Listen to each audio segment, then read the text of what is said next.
Pour cette nouvelle étape, je vous propose de découvrir l'église ou le lieu de Saint-Damien. C'est vraiment un des lieux emblématiques du parcours et de la vie de Saint François. Il est passé d'un idéal bourgeois, un idéal chevaleresque, et puis ici il se met petit à petit, il comprend qu'il doit se mettre au service du Christ, mais on va arriver dans une période, et peut-être ça peut nous parler, où il est perdu.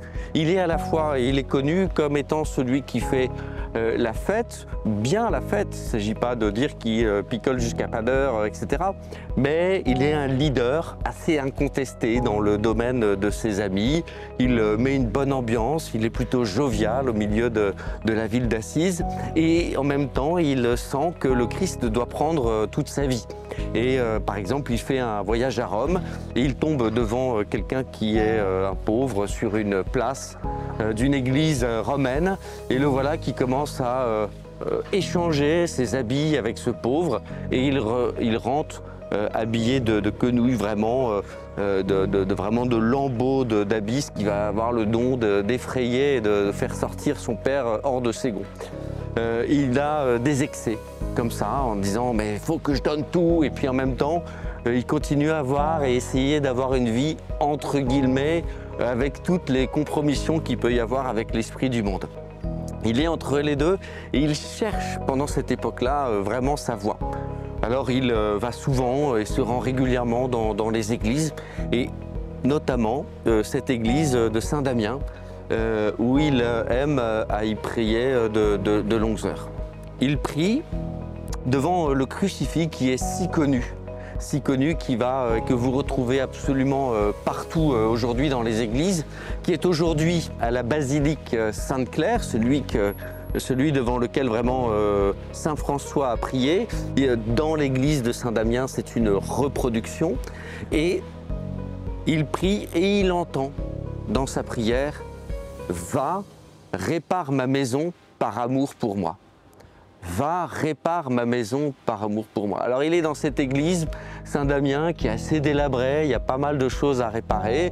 Il va parler avec le prêtre et le prêtre lui dit en effet j'aimerais bien, je ne trouve pas entre guillemets de personne, et il va se donner dans la réparation de son église et il va aller jusqu'à prendre des étoffes qui appartiennent à son père. Il va les vendre dans la ville de Spolète, on a déjà parlé de cette ville, et il revient tout joyeux avec son espèce de magot avec lequel il se dit qu'il pourra acheter des pierres. Alors le prêtre qui est à cette église de Saint-Damien lui dit non, ça va pas tellement être possible parce que c'est assez compliqué d'utiliser cet argent qui a été acquis certes par quelque chose qui t'appartient entre guillemets, mais ça appartient quand même à ton père.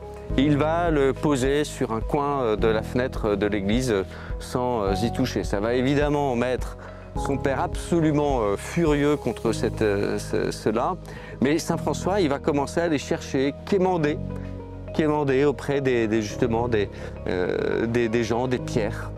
Et il va les amener petit à petit, il va être connu comme celui qui va chercher des pierres. Et puis, il rebâtit cette première église. En réalité, il va rebâtir 3 églises, Saint-Damien ici, Saint-Pierre, et puis on en reparlera, Sainte-Marie des Anges, la portion culte qui va être vraiment le lieu d'une expérience spirituelle très profonde et très belle.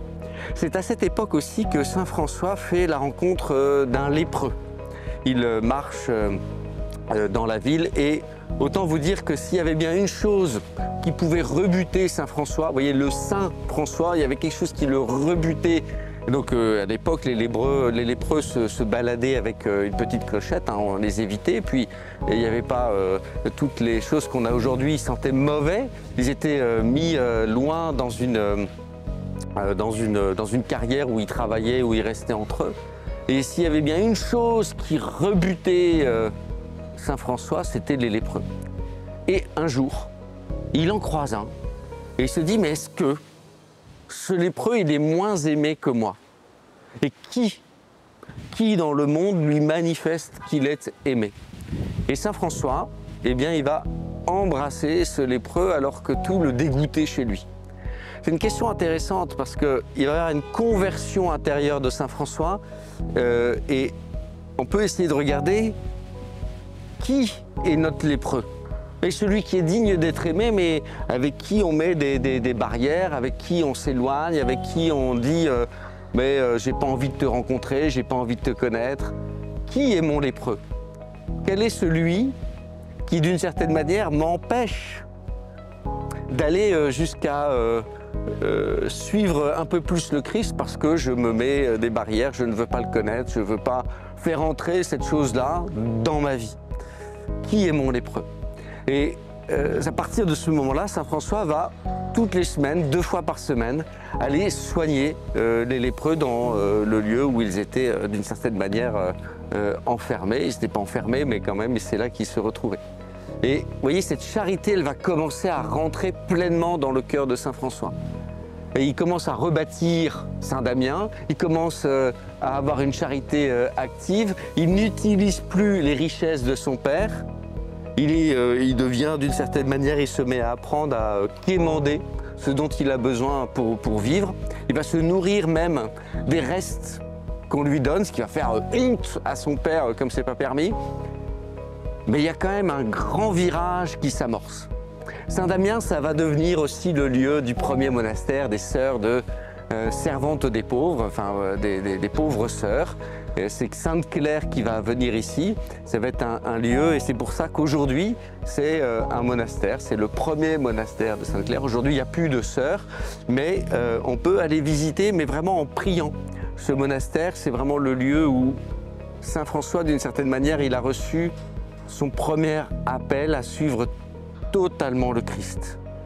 Et pas seulement par-ci, par-là, en disant je lui donne déjà ça, c'est pas mal, je lui donne déjà ça, c'est pas mal. Non, il se rend compte ici, dans cette église de Saint-Damien, que le Seigneur, il invite au bonheur. Et donc du coup à tout lui donner, non pas à lui donner parcimonieusement des choses de ci et de là, mais vraiment il veut prendre toute notre vie pour le bonheur. Voilà, alors n'hésitons pas à vivre cette visite du couvent Saint-Damien aujourd'hui en priant et en demandant, notamment dans la chapelle qui est au début de la visite, que le Seigneur on puisse reconnaître qui est notre lépreux, reconnaître qu'est-ce qui nous empêche de suivre jusqu'au bout le Christ et de lui demander de la grâce d'entendre son appel. Merci d'avoir écouté jusqu'au bout. On se retrouve sur les réseaux sociaux pour suivre l'aventure ensemble. Kristen Lille, la pasto jeune du diocèse.